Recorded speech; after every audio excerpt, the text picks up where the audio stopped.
Hello and welcome.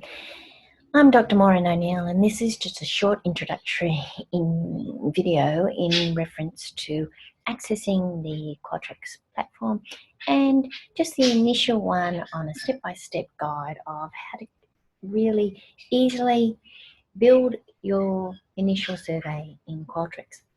So to begin with, I'll just share my screen and you'll be able to see exactly where we're going to with these particular screens. The first one actually is our own, myself and Sarah Booth, who's my colleague, my business colleague with Legwork Consultancy. So you can see that we do qualitative data software. And importantly, we have started writing blogs about how to take your open-ended questions out of Qualtrics and use them in the tools of NVivo. And that's simply by accessing our website, and there's an ebook there for literature reviews as well that you can try before you buy, and then see if the tools would be suitable. But coming into Qualtrics, every university has their own license, and for those that are doing it through ACU, to access it, you will use it through the ACU Qualtrics.com login, and you'll see that you simply just put in your username, your password, and sign in. Now, just give the platform a little bit of time to come up. Just say yes there, and you'll see that it will enter you into the platform in just a little time when it comes up, and it will be able to give you a comprehensive view of the surveys that are in your particular platform and the ones that have been shared with you. As you can see, here's mine, so I'll just give you a little tour through what I've built. I've built quite a few, as you can see, but if there's any that are coming from my students or from any of my research team, it's always in the left-hand corner in the Share With Me. The ones that I will be doing the workshop on will come to you via this particular tab, which is Share With Me. All your other ones that you actually create will be in your All Projects. Now, if you want to create your own survey after this session, you simply press on Create the Project, which is a button here on the top link, and you can put a project name to it, a folder, and then you can start creating your project. But I've already started that by sharing one with you called Feedback, and you will see that it only approximately, on the front part of your platform, it gives you some very imperative information about how many question types you have or questions within your survey, the response time that the computer estimates that it will take, and the languages that I've actually produced it in. On the right-hand side tab, there's a drop-down, as you can see with me, which is the main functions that you need to use with distributing the survey, activating it, renaming the project, copying it, translating it, most importantly, reviewing your reports that are coming out of your data and your final reports, deleting any of the project that you want to, or even using the data and analysis, which is a more advanced tab, and that allows you to take the responses once you've finished and deactivated the survey, to be able to export it into a format that you can use in any of your quantitative platforms, such as the main one being SPSS. You can edit your data from here, and certainly you can actually get a distribution link from all this main platform here. But let's just go straight in and start accessing the project that I've sent to you. So let's just go into the project. And that's just by clicking on the front panel there, as you can see, and it will come up.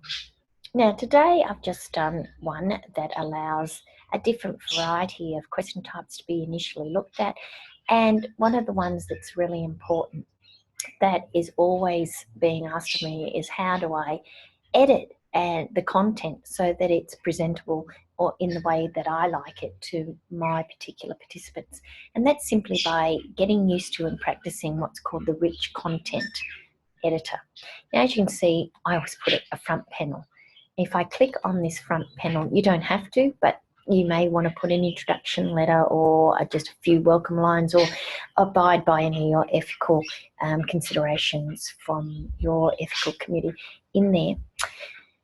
Today I just put in a very simple introduction. As you can see, I just clicked by clicking on the actual question, a little box with rich content editor, pipe text, remove formatting, and normal view comes up. Normal view is what you'll see as the question. Rich content editor will allow you, if I click it here, to go in and modify and to change exactly what you need to. You can shine over any of this and change it to italics. I'll shine back over it again and make it all italics, I think, or not, and come back in and italicize it, and it'll come up. There seems to be, and so you can just play with it as you do normally with your own editing skills in Word, and it allows you to come up and to actually edit, so that you've got various ways of editing. And maybe even in this section here, there's the R and E that need to go to italicized, so now it's italicized. You can change it and use any of these tabs up here. I can change it back to automatic black, as you can see, or I can change it back to bold. Now, the important thing here, you can see that I've put in a little graphic. Some surveys you like to personalize it by your own logo there, or perhaps putting in an emoticon or something that identifies your particular survey. As you can see, ACU, I upload a new graphic according to any of the surveys that I do. It's quite easy. The main thing is you can use the panel there, or you can use a distribution letter at the same time. But as you can see, I've built a very basic one. I haven't put it into blocks because some surveys go out in blocks. That means that the participant will enter one block, such as demographics, and then go to open-ended questions. And that's a very well-designed flow. But some, you just want a basic survey and you want to build it all within the other, so you build it all into one block. Here I've started with just basic questions. The first one being a multiple choice. As you can see up here on the right hand corner the question types. Now, just by a drop down on the type of question type, you'll get all sorts of images come up as to what that particular type of question is. Now, you want to design your question according to what data you need out of it. If I wanted a heat map, or if I wanted gap analysis, this is for marketing, I could use those sorts of ones. If I wanted a slider, but again, you really have to design your question types according to the type of data that you need out. Now, in this particular question, I certainly needed just a multiple choice to give me exactly the types of faculties. I've made this up, so just the type of faculty they may come from, whether you need to have it at the type of look, if you want to spread your questions vertically, horizontally. If you just click a button, you can see that it go horizontally. Anything that I do, I can undo by simply going back to the other button. You can see that there's a whole range of tools that you can use. One of the things that I'm asked about is validation options, and one of them is forcing your questions for your participants. You can do that, or you can leave it unforced. It's according to what data that you really need from that participant. And if you force a response, it means that at the end of the page, before they go on in their survey, the participants must answer, and it gives them a prompt to go back and answer. So that's certainly up to you. So there's all sorts of different types of questions. There's all sorts of different types of ways that you can get the responses from the participants. For example, down in this last section here, you'll see something called display logic and skip logic. I really like this because it directs the participant and also your data to what you need to collect. For example, if I had different types of respondents that had different characteristics, and one needed to be directed to one set of questions and one to another, I can do that by skip and display logic. Skip logic skips them to the question that they need to answer according to what they're in. For example, let's take primary and secondary, or here, HDR candidate in US staff. I want the HDR candidate to skip to perhaps the status, And I may want the USC staff to skip straight to, because you know they're probably whatever, you know, in status, to prior understanding, which is 2 questions down. So you would simply shine on the question and add skip logic, which will come in. You just add the skip logic and it will give you a series of which question you need to have the skip logic and where that participant who selects that particular type of question needs to go to. And then going further down, you'll see that there are different types of questions. Now, any of these, which is beautiful, you can actually, it gives you lots of options to either copy a question that you've already designed, you think I want another one of those and I don't want to have to re-input everything, then you do so. The other way that I bring up my questions is always having a Word doc available here, which allows me to have a script. And on the script, I have the options that can actually come out in the data analysis. So I've already spell checked this, made sure that it's working properly. So it really does help when I'm doing that. So I always have that as a backup. And importantly, you can move questions up and down according to where you think they fit in the survey. And that's just simply by going down here. For example, I may think that age needs to come before gender. I just simply click it and it actually puts it up and it reverts the question numbers, as you can see. You can create a new question, or you can copy or import question types that you've had in other surveys, as you can see down here by these tabs. You can actually add a block. For example, if I wanted to add the demographics here as a new block at the end of the question, I just simply go in to add a new block and it will give me that survey flow. Importantly, one of the questions I'm asked is the accessibility and visibility on mobile devices of your bigger, wider questions. Now, such questions as the matrix ones need to have ticked mobile friendly, and that allows you to make sure that whatever the question is, it's the capacity and the width of it is designed so that it will come up on mobile devices automatically by ticking that option. You can actually reposition your question. For example, I've got it here in a particular way with single answers, and that's important in Matrix, depending on the way that you want your data collected as to how you direct that particular question of how the data is to be collected. I've got single answer because I want all the options to come out in one single column. But you may need, for example, a higher order analysis that needs separate columns, then you would do model answers. You can transpose the table, and instead of going vertically, horizontally, it would go around the other way. For example, here I transpose that table, and you can see now that it's gone spread, it's reversed the axes, and now I've got the 2 characteristics I want it to be defined and ranked, or I can go back to showing it in this manner. So whichever way you want your data to design, that's the way that you can design the question, which is really good. You can add in statements, you can delete them, you can add in labels if you want. Another one that's used and is quite popular with respondents is the ability to be able to slide questions. And as you see, you can see that I've got the slider inbuilt here, but I could change it to any of these other questions if I so be. For example, if I wanted it side by side, this is the image that it would come up with. At the moment, I'm going to leave it as slider, but if I decide that I think that it could be better accessed and answered by participants, I would do that. The open-ended questions here are text entry ones, and then most importantly is the amount of space that you provide for the answer. I normally do multi-line because a respondent may need to express themselves in more than just one line, so keep that in mind. So that's just a quick view of some of the different types of question types. You may have a survey that you want to import from. You can do that readily.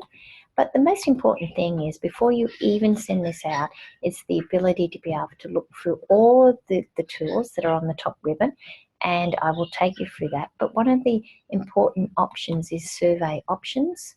The look and feel allows you to set in font, etc. But this is the important one here.